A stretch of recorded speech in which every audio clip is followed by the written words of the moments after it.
Hello students, हम लोग आज पढ़ाई कर रहे हैं क्लास 10th का ट्रिग्नोमेट्री चैप्टर। इसको हम आज स्टार्ट करने वाले हैं। एनसीईआरटी के हिसाब से हम लोग बेसिकली फॉलो कर रहे हैं, क्योंकि आपको भी मालूम है हम लोग लॉकडाउन की वजह से काफी ज्यादा पिछड़ चुके हैं। तो पहले एनसीईआरटी के हिसाब से एक बार पढ़ लेते हैं, फिर हम लोग रिकैप करेंगे, यानी बाकी दूसरे बुक्स के हिसाब से भी उसको देखेंगे कि कितना कॉन्सेप्ट हम और ज्यादा से ज्यादा आपको दे सकते हैं।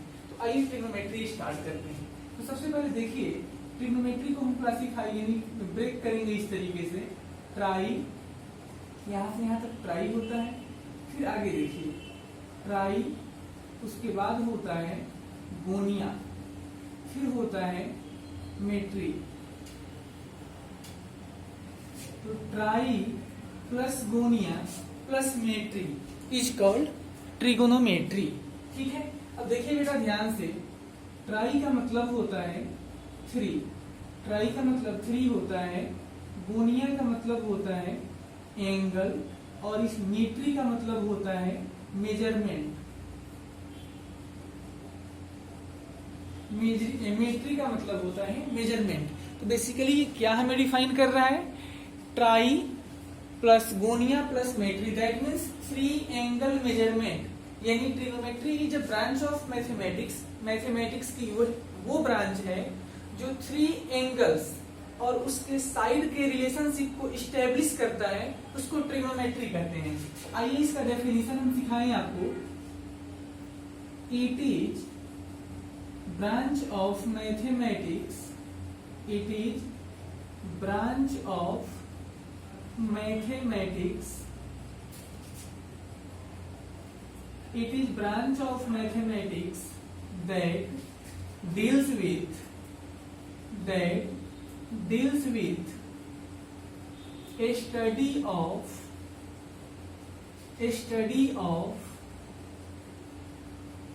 relationship, that deals with a study of relationship between sides and angles of a triangle. तो अच्छे से देख लीजिए, हमने लिखा है it is branch of mathematics that deals with a study of relationship between side and angles of a triangle is known as trigonometry. इसको trigonometry कहते हैं। तो आइए सबसे पहले आपको सिखाएं।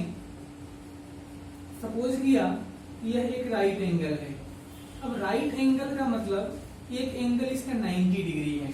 सबसे पहली बात आपको मैं यहाँ सिखाने की कोशिश कर रहा हूँ कि किसी भी ज्योमेट्रिकल ऑब्जेक्ट में, जैसे ट्रायंगल हो, क्वाड्रिलेटरल हो, पॉलीगन हो, हेक्सागन हो, किसी भी ज्योमेट्रिकल ऑब्जेक्ट में जब वर्टेक्स का आप नोमेनक्लेचर करते हैं, नाम देते हैं, तो ये एंटी क्लॉक होना काफी जरूरी होता है।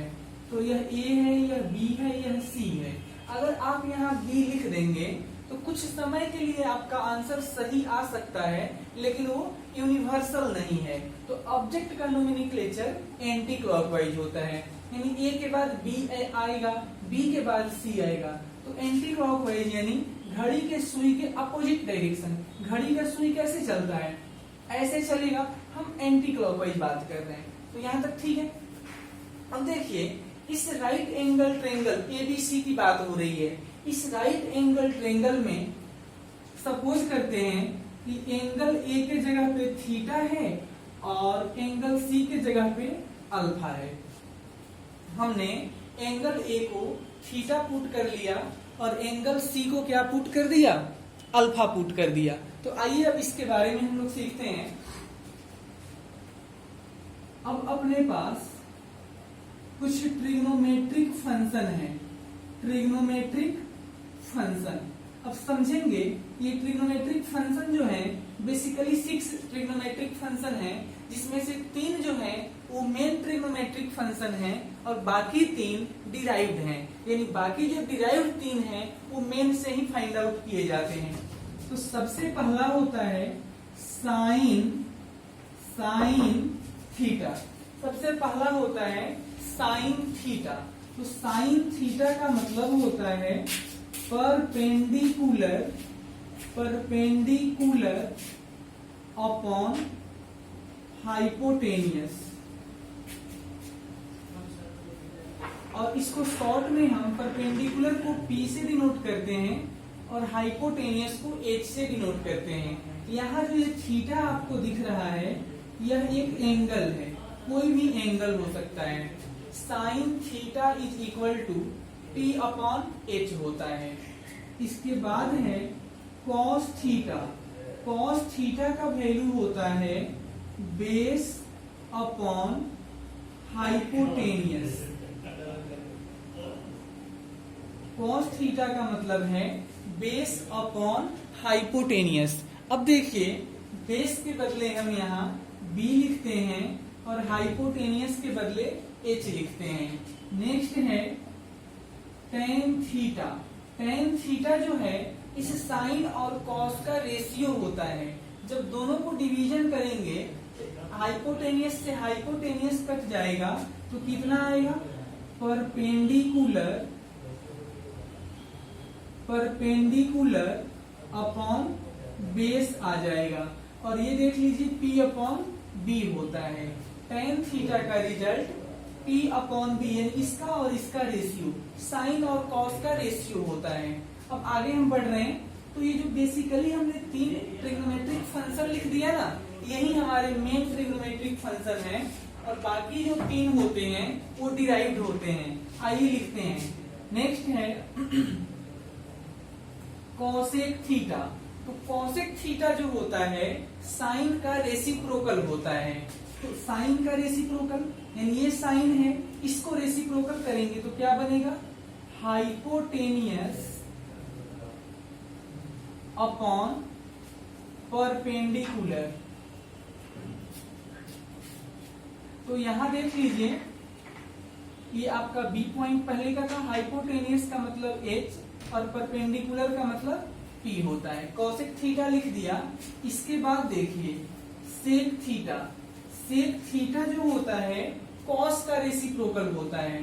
सेक थीटा क्या होता है, कॉस का रेसिप्रोकल। तो कॉस कितना है, base upon hypotenuse.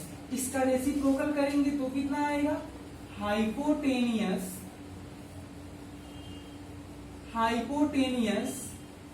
Upon base, यानी कि हाइपोटेनियस का मतलब ये H और बेस का मतलब B। नेक्स्ट है कॉट थीटा। कॉट थीटा जो होता है इस टेन थीटा के रेसिप्रोकल के बराबर होता है।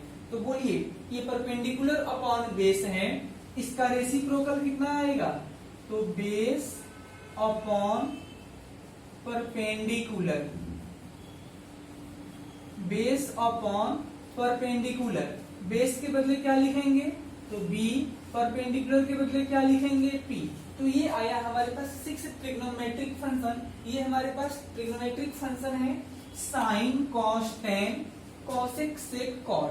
अब ध्यान दीजिएगा sign theta P upon H था और कॉसेक थीटा कितना था, H अपॉन P था। दोनों रेसिप्रोकल है ना।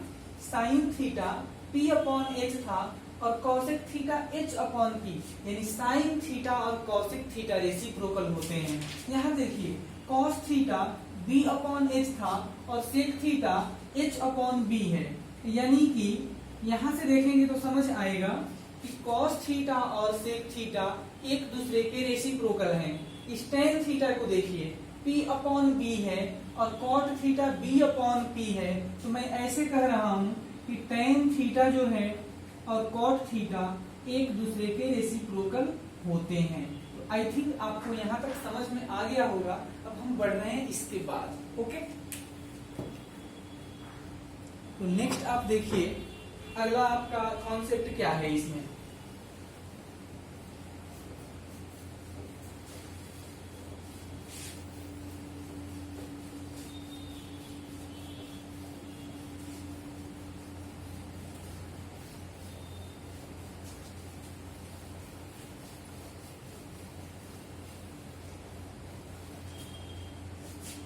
तो नेक्स्ट कॉन्सेप्ट हम आपको ये सिखाएंगे।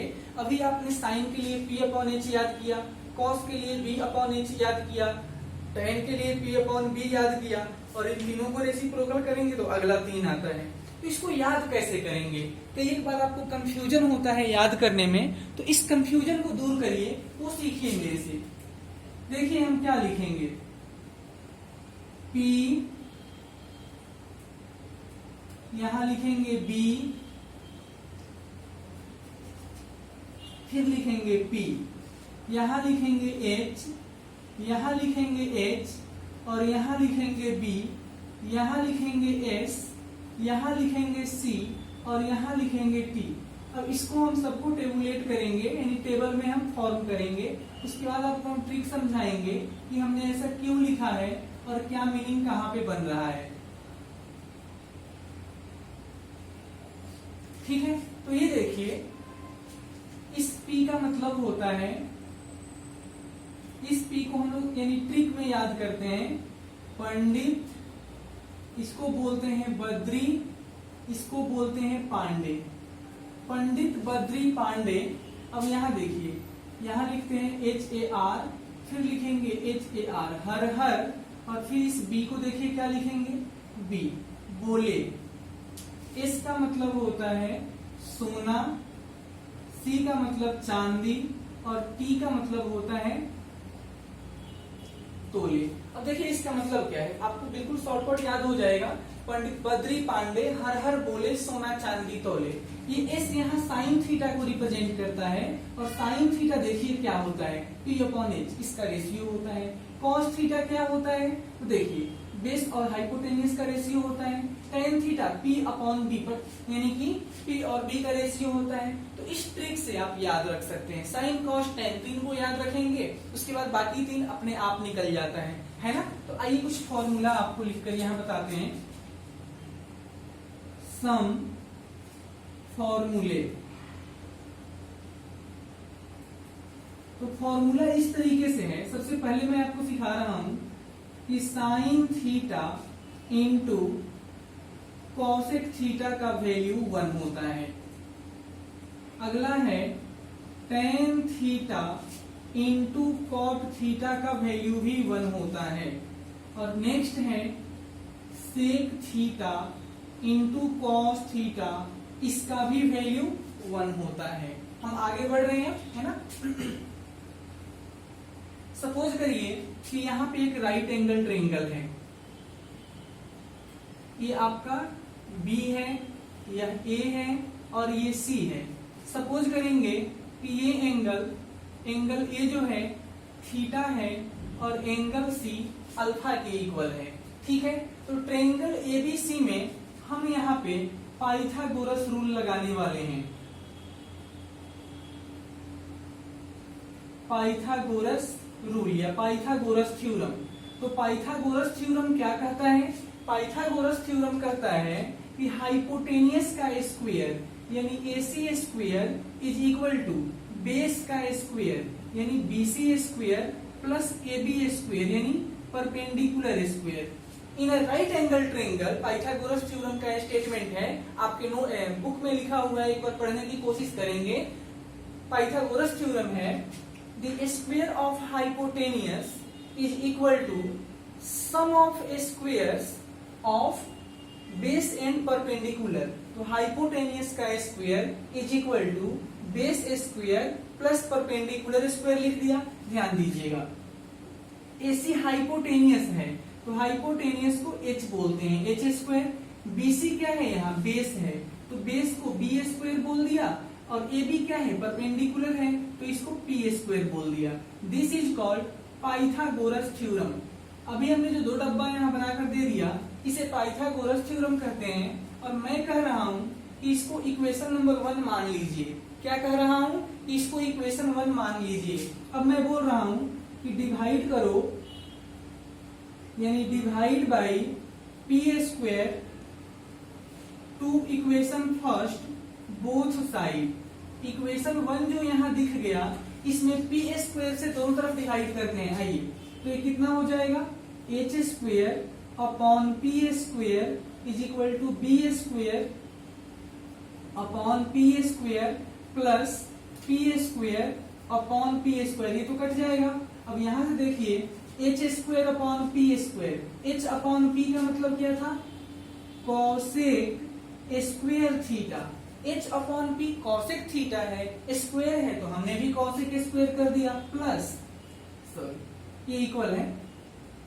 b अपॉन p का मतलब, b अपॉन p का मतलब सेक थीटा, तो ये स्क्वायर है तो यहाँ b अपॉन p का मतलब हो जाएगा आपका सेक नहीं cot theta, b upon p होता है कॉट थीटा, तो यहाँ क्या लिखेंगे कॉट, और स्क्वायर है तो कॉट स्क्वायर थीटा, और यहाँ पे 1।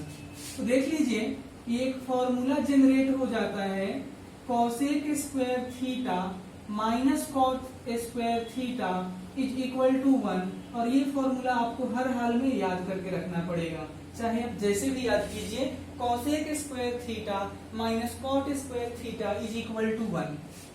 आगे चलते हैं, अभी देखिए अभी पी स्क्वायर से डिवाइड किया था, अब फिर हम क्या करते हैं डिवाइड करेंगे, डिवाइड बाई अब एच स्क्वायर से करते हैं, divide by H square to equation first both side, equation 1 में दोनों तरफ एच स्क्वायर से डिवीजन कीजिए, तो यही था एच इक्वेशन फर्स्ट, देखिए H square upon H square is equal to B square upon H square plus P square upon H square, ये एच स्क्वायर से एच स्क्वायर कट गया, तो देखिए ये कितना आ गया 1 is equal to b upon H का मतलब क्या है, देखो यहाँ b अपॉन एच का मतलब क्या है cos थीटा, तो हम क्या लिखेंगे यहाँ cos थीटा, स्क्वायर है तो cos square theta, p square upon H square, तो p अपॉन एच का वैल्यू किसके बराबर है साइन के बराबर, तो ये कितना हो जाएगा साइन थीटा,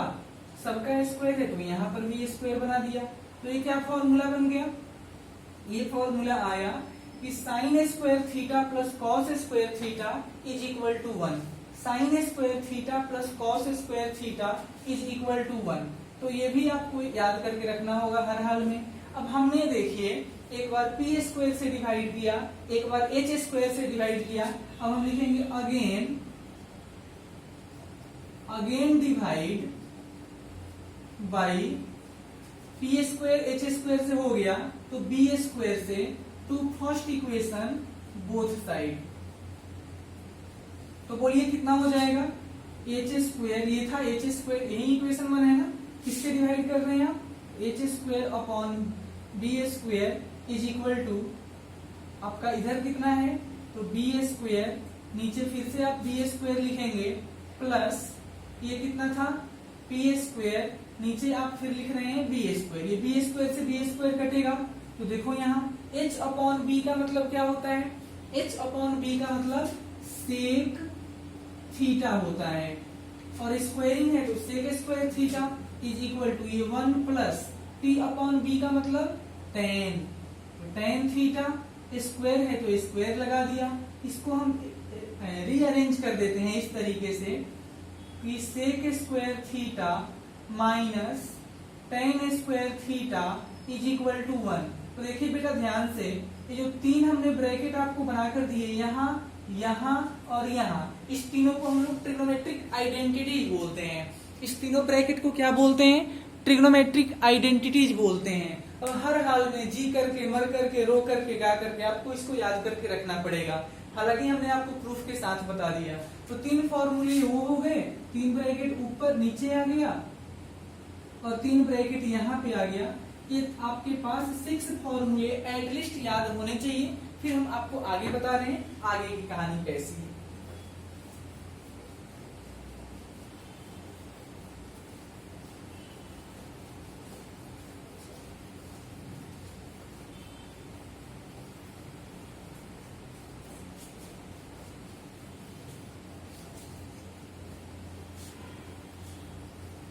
अब ट्रिग्नोमेट्री में एक इंपॉर्टेंट कॉन्सेप्ट ये आता है value table. Value table Hindi में इसको मान सारणी कहते हैं, हिंदी नाम है इनका मान सारणी। यानी साइन 30 डिग्री का आंसर कितना होगा, साइन 45 का कितना होगा, साइन 90 का कितना होगा, साइन 120 का कितना होगा, आइए सब सीखते हैं। हालांकि हम लोग इसको याद नहीं कर सकते हैं, हम आपको बनाकर बताएंगे कि कैसे ये निकाला जाता है। एक जगह पे लिख लीजिए 0 डिग्री, फिर लिख लीजिए 30 डिग्री, फिर लिख लीजिए 45 डिग्री, फिर लिख लीजिए 60 डिग्री, आगे लिख लीजिए 90 डिग्री। ठीक है, अब इसको आप कॉलम में डिवाइड कर दीजिए। ठीक है,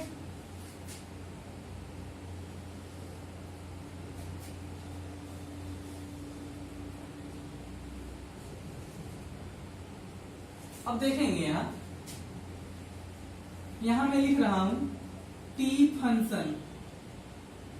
टी फंक्शन यानी ट्रिग्नोमेट्रिक फंक्शन। अब फंक्शन मत लिखिए, 9th आप 10th में हो। टी रेशियो यानी ट्रिग्नोमेट्रिक रेशियो है यहाँ पे।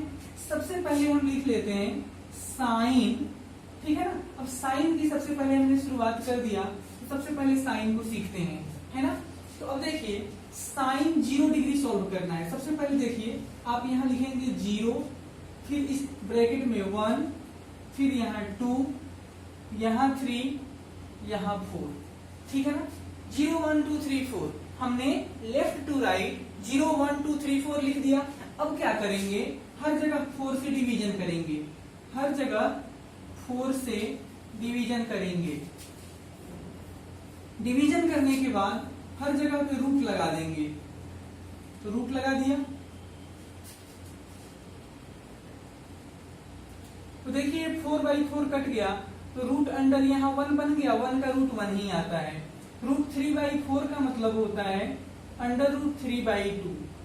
2/4 देखो यहाँ कट जाएगा 2 मरतबा, तो कितना आया 1/√2। 1/4 का रूट जो है 1/2 आएगा, और ये 0 का 0 आएगा। तो अब देख लीजिए साइन 0 डिग्री का वैल्यू 0, साइन 30 का वैल्यू 1/2, साइन 45 का वैल्यू 1/√2, साइन 60 डिग्री कितना होता है √3/2, साइन 90 कितना होता है तो 1 होता है, साइन 60 कितना होता है √3/2, साइन 45 कितना होता है 1/√2, साइन 30 कितना होता है 1/2, और साइन 0 कितना होता है 0। आगे लिखते हैं, साइन का काम हो गया। अब हम काम करने वाले हैं कोसाइन के लिए। तो देखिए पहले हम 0 1 2 3 4 लिखे थे ना, उल्टा लिखेंगे 4 3 2 1 0। हर जगह से 4 से फिर डिवाइड करो।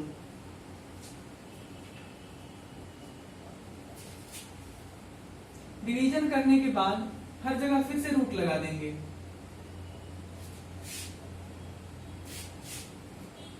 ठीक है, अब देखो 4/4 कट गया, तो कितना आया 1। अंडर√3/4 का मतलब अंडर√3/2, अंडर√2/4 कट जाएगा 2 मरतबा, तो कितना आएगा 1/√2।